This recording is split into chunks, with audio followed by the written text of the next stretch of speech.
నేను తనకి ఇస్తుంటే ఉందిగా.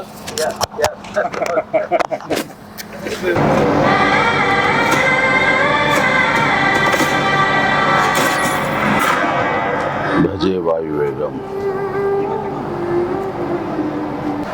మా విక్కీ యూవి క్రియేషన్స్ కాన్సెప్ట్ తోటి ప్రశాంత్ రెడ్డి డైరెక్షన్ లో వచ్చినటువంటి భజే వాయువేగం. ఈ టైటిల్ చాలా ఇంప్రెసివ్ గా ఉంది, చాలా ఇంట్రెస్టింగ్ గా ఉంది.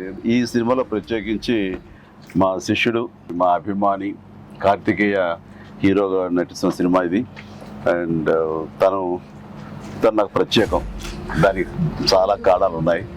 తను చిన్నప్పటి నుంచి నన్ను అంతగా అభిమానించే వ్యక్తి, నా అభిమాని. ఒక హీరోగా ఇలాంటి మంచి సినిమా చేయడం అంటే అది ఎప్పుడు బాగుండాలని మనస్ఫూర్తిగా నేను కోరుకుంటాను. ఆ రకంగా నా best wishes always will with Kartikeya. And then young directors like Prashanth Reddy లాంటి వాళ్ళు రావాలి. అలాంటి యంగ్స్టర్స్ ఎంతమంది కొత్త కాన్సెప్ట్స్తో వస్తే ఈ తెలుగు ఇండస్ట్రీ అంత ఫ్రెష్గా ముందుకు సాగుతూ ఉంటుంది. ఈ సినిమా పెద్ద విజయం కావాలి. ఎందుకంటే దీని వెనకాల నేను పూజించే నా హనుమాన్ ఉన్నాడు. ఖచ్చితంగా ఈ సినిమాకి ఆయన ఆశీస్సులతోటి ఇది పెద్ద విజయం సాధించాలని మనస్ఫూర్తిగా కోరుకుంటున్నాను.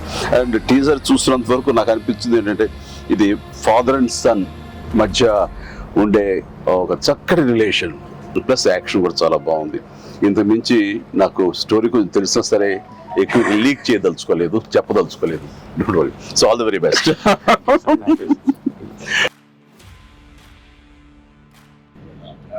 సినిమాలో క్రికెట్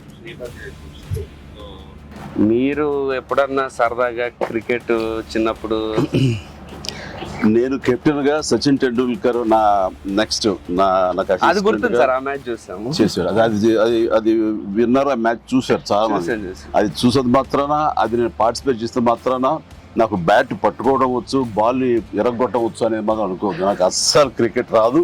క్రికెట్ మీద ఇంట్రెస్ట్ కూడా అంత మాత్రమే. అంటే దానికి కారణం ఏంటంటే చిన్నప్పుడు బ్యాట్ తీసుకుని నేను కొట్టాలని చూశాను. వాడెవడో ఎన్నో కొట్టాడు నా బొట్టనేల మీద. ఇప్పటికీ ఇంజరీ ఉంది ఎట్లాగా చూడండి స్వెట్. ఇంకా అప్పటి నుంచి మళ్ళీ బ్యాట్ పట్టుకోదలుచుకోలేదు, ముట్టుకోదలుచుకోలేదు ఆ భయంతో. బహుశా వాళ్ళు నన్ను ఫీల్డ్కి రానివ్వకుండా చేయడం కోసం చిన్న ప్రయత్నం చేశారు. చిన్నప్పుడు 8th 9th class 10th class అప్పుడు మళ్ళీ ఎప్పుడు బ్యాట్ అలా వెళ్ళండి. సచిన్ మీ క్యాప్టెన్సీ ఆడేవాడు కాదు కదా సార్? ఏదో మనం రాసి పెట్టింది అంతే. ఇప్పుడు ప్రొడ్యూసర్ డైరెక్ట్ నాతో ఆడుకుంటారు. అది ఆడ తప్ప వేరే ఆడలేదు. విశ్వంబర నుంచి ఏమన్నా చిన్న లీక్ ఇస్తారు, త్వరలో ఇస్తారు. లీక్ చేస్తారు, లీక్ చేయకుండా ఉంటానా?